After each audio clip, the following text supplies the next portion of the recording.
What was the first musical instrument? It sounds like the kind of question that ought to have a simple answer. A drum perhaps, a flute, a hollow bone, a stretched string, a shell, a rattle. But the more you think about it, the stranger the question becomes. Because before there was a violin, before there was a trumpet, a piano, before there was even anything we would comfortably call a musical instrument, there was still the human desire to make sound. Not accidental sound, not merely noise, but sound made on purpose. And perhaps that is where music begins.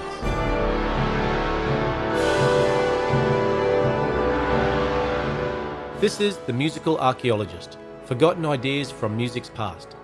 I'm Craig Dabelstein, and in this series I want to take ideas from old books on music, many of them almost completely forgotten, and bring them back into conversation with the present.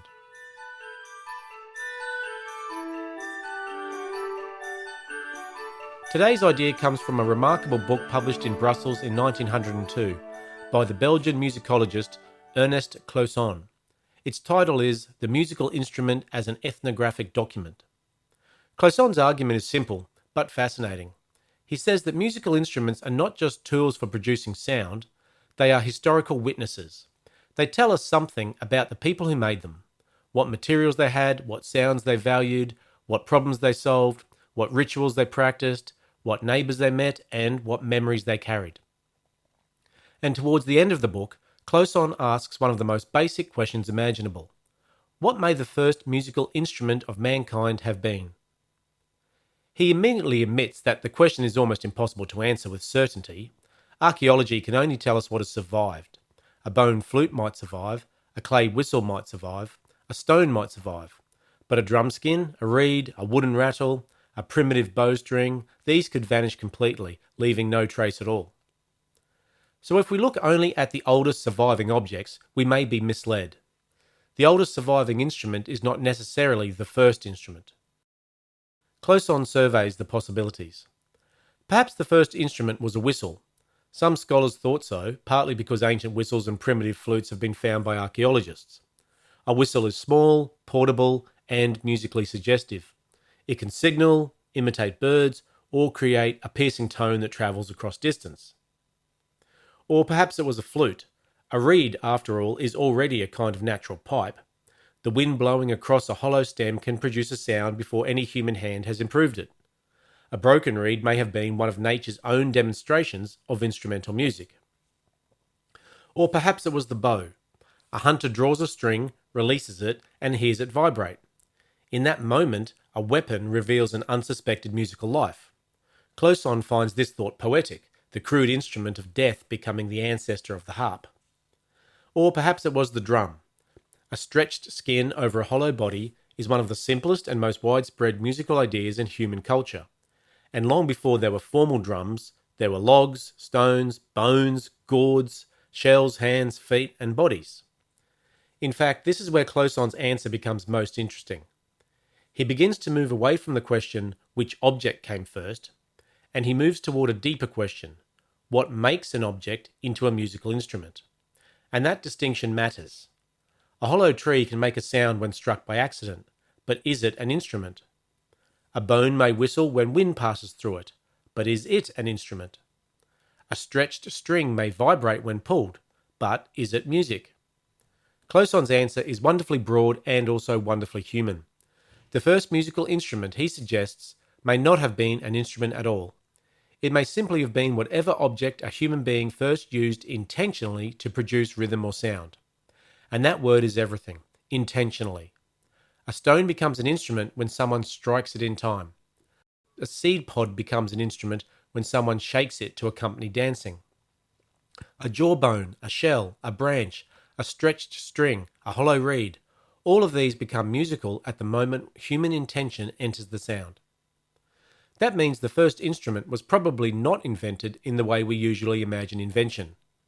There may have been no sudden brilliant craftsman saying, I shall now create music. More likely, there was play, there was work, there was ritual, imitation, there was movement, there was the body. Hands clapping, feet stamping, stones struck together, seeds shaken in rhythm. A stick scraped along a notched piece of wood, or a hollow log beaten in the distance. Rhythm, Closson reminds us, is everywhere. It's in walking, in labour, in dance, in the motion of water, in the swaying of the trees, in the beating of the heart. Before melody, before harmony, before art even, there is regular movement. And perhaps music begins when human beings recognise that movement and choose to shape it. This is a profound idea because it shifts music away from the concert hall and places it back in the deepest layers of human life. Music does not begin with refinement. It does not begin with notation. It does not begin with composers. It does not begin with the distinction between art and entertainment. It begins with that discovery that the world can be made to sound back to us. And that discovery may have happened not once, but many times, in many places, with many different objects. A person strikes a hollow log and hears not just noise, but pattern.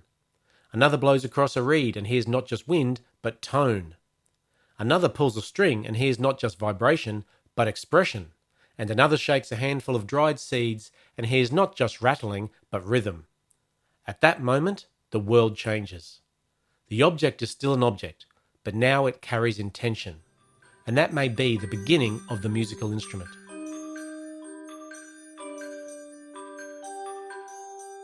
What I love about Closson's answer is that it refuses to make music too narrow. It does not say music begins only when we have a flute, or a harp, or a drum, or a scale, or a tune.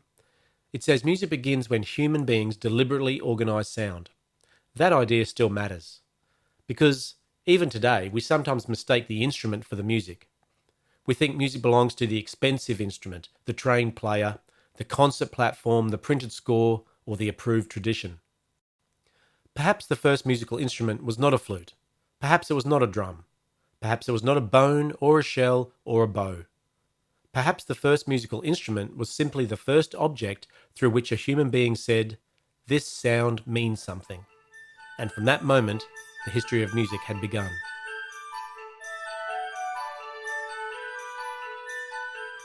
You've been listening to The Musical Archeologist, Forgotten Ideas from Music's Past. Written and presented by me, Craig Dabelstein. The music for this podcast was composed by Jeffrey Young. The Musical Archeologist is one of many projects from Maxime's Music, dedicated to recovering forgotten music, forgotten writings, and forgotten musical worlds. Thank you for listening.